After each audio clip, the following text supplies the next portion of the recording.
I just want to say how very sorry I am for... She should be locked up until she tells us what happened. 17 kids in one classroom. Why just her classroom? Why only her? I love those kids. A lot of people die in a lot of really weird ways in this story. Weapons is a horror psychological thriller. It's a very weird movie. I guess I'll just dumb it down and say it's a horror movie from 2025. Stars Julia Garner as Justine, Josh Brolin as Archer, Benedict Wong as Marcus, and Amy Madigan as Gladys. Now there's more cast and characters, of course, but I'm just going to give you the gist of this movie, who will like it, who will not, and what to expect and what not to expect from this film. The reason I say it's not necessarily a horror is, well, it is a horror, but it's not in the traditional sense. There are some very unsettling scenes, some very creepy scenes, a lot of good jump scares. It did get me several times, but I wasn't necessarily seeing it as a horror. We start off very intriguing, very unique, and it seems to slow down a bit, so I'm going to tell you just power through it. It does get more interesting, and then mid to the end, that's when things start picking up. On the posters and ads, it said from the director of Barbarian. I wasn't a fan of Barbarian, so if you like Barbarian, you'll like this film. If you're not a fan, you'll probably like this film too, maybe. I don't know. I didn't like Barbarian, but I like Weapons. Barbarian was also one of those movies that I went into thinking it was a horror, and it was not. It was just very weird. So it still has the weirdness, and the ending is something that made me laugh. So I don't know if it was supposed to or not, but it did. Last night at 2:17 a.m., every child from Mrs. Gandy's class woke up, got out of bed, went downstairs, opened the front door, walked into the dark, and they never came back. Sounds absolutely frightening. So they walked downstairs. This must be a rich neighborhood because growing up, only rich people had a second story. Us poor folk only had a single story home or trailers.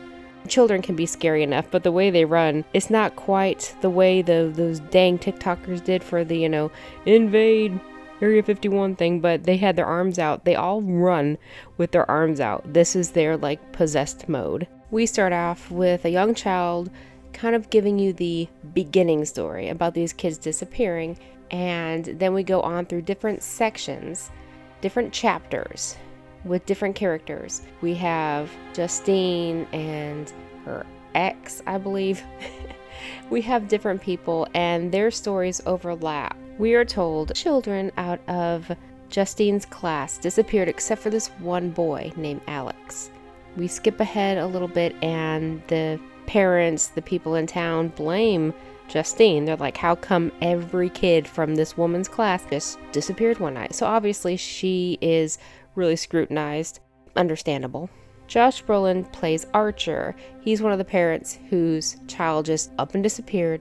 They do mention that there are cameras, ring doorbells, that type of thing. They do see the children run out into the dark. They bring out cops, they bring out search party, dogs, and they just can't be found. Now you would think that somehow they would kind of guess where these children ran to, but it's a movie.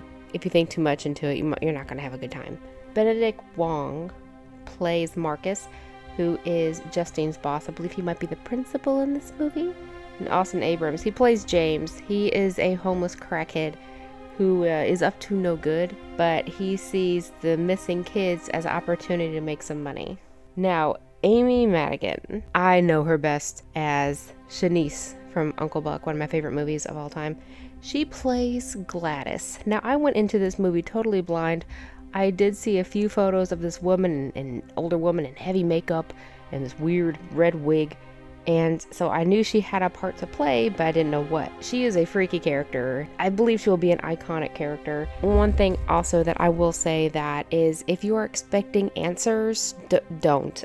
You're not going to get a lot of answers in this film. There's a lot of stuff that happens. It's very entertaining. I had a lot of fun, and if you just overthink it, like I said, you're not going to have a good time. You're gonna have a bad time. I really love the cinematography. I thought it was really great. Some of the close-ups and framing, camera work, I was really impressed by. The way these characters run when they're almost possessed. I just love it. I won't give away the ending. I'm not even giving away much of the plot other than the basics of it, but the ending made me laugh. And if you've seen the movie, I think you'll know what I'm talking about. If not, watch the movie, still have fun. I'm not saying it's a stupid ending. I'm not saying it's a bad ending. I'm just saying you had to laugh. As I did mention earlier, there's kind of a lull after the beginning. It kind of slows down, but I promise you it does get better. It gets more interesting. There's more going on. So don't give up. Once you get to Alex's story, it's going to be so much more interesting. So it is definitely worth the watch to me. Like I say, I had a lot of fun. Just because I didn't get all my questions answered doesn't mean that I didn't like the movie. You know, a little bit of mystery is good too. I wonder if they made Weapons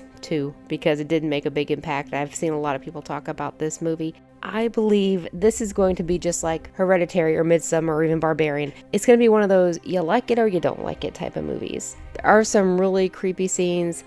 I believe there was one scene that really made me cringe, like really like, oh my god, that's just awful. There's a lot of violence, there's some gore, but one of the scenes that made me wince the most was probably the fork scene. I'll just say that. You'll know what it is when you see it, trust me. I like that there was some humor in this, but not so much that it made you lose the fact that it is a horror. It's a horror.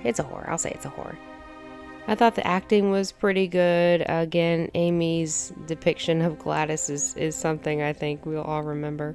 My only critique would be that I wish that it kept its momentum. In the beginning, it was so eerie and creepy. You know, these children disappear in the middle of the night. That was creepy. I felt like I got kind of bored and I started thinking, oh no, maybe I'll shut it off. But I don't usually shut off movies unless they're absolutely horrendous. So I kept watching and I'm glad I did. So the people that I think won't enjoy this are people who get bored easily. Maybe people who really need that solid ending, that film that has all the answers to your questions, that ties everything up. This doesn't necessarily do that. There's really no explanation for anything that's going on. Maybe other than maybe like black magic, possibly some sort of possession. You think that they would have found these children. Somehow they would have coordinated. This kid's running in this direction, that kid's running in that direction. Are they all meeting up at this one spot? Hard to believe that detectives and investigators and, you know, hell, even people on the internet wouldn't have found a certain spot where the kids might end up. But you know, that's okay. But I think for people like me who just love interesting movies, something different, some good jump scares, and interesting characters, and a little bit of humor, I think you'll enjoy it. It probably would have been fun to see on the big screen in the theater, but I just waited to stream it at home. I feel like it's decent at the house. It would probably be worth it to pay a little extra and see it in the theater too if you want to go for that movie experience. So go in as blind as you can. If you have seen Weapons, tell me what you thought of it. Tell me if you wanted more answers, if you wanted more or less of certain things. I would love to hear your opinion, and I just want to say thank you so much for watching. I really appreciate it. Have a good day. Bye. Oh, Marcus, get her a glass. a bowl, please. A bowl? It's a peculiarity of mine. I don't even try to rationalize it anymore.